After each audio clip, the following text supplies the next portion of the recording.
Isa sa mga hinahangaang basketballista noong dekada 90, si Nelson Asaytono. Halos lahat ng award sa PBA, puwera lang ang pagiging MVP na iuwi niya. Nasaan na nga ba siya ngayon? Roda Magnaye, ikwento mo.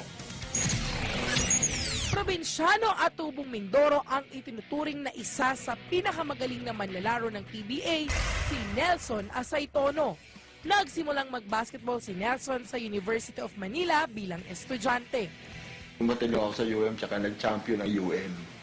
Wow. 10 beses lang. Taong 1989 nang makapasok siya sa Pure Foods. Dahil sa kanyang bilis, taas tumalon at lakas magdang, tinawag siyang The Bull.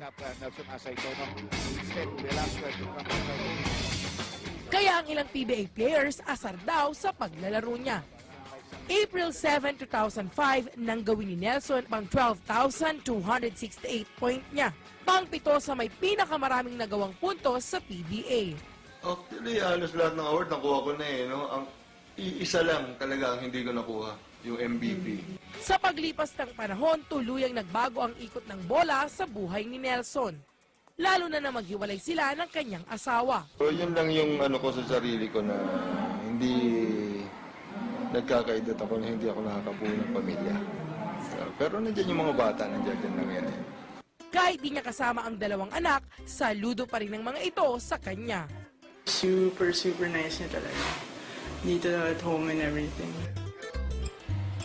Full-time employee sa isang networking company sa Ortigas, si Asaytono. Ang dating bad boy sa hardcourt, bumait at naging palakaibigan daw dahil sa uri ng trabaho niya ngayon. Saka nakikita ko doon sa ibang tao na hindi nga kilala, nakakakuha sila ng customer nila. Sabi ko, ako pa kaya na, ako na yung tinatawag, ako na yung linalapitan. So, mas madali akong makakuha ng tao.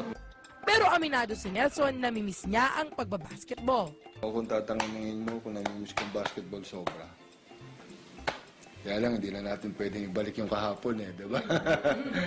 Na-foul man sa ilang aspeto sa buhay si Nelson The Bull Asaytono, tuloy pa rin ang pagsugod sa mga hamon tulad ng isang toro. Roda Magnaye, News 5.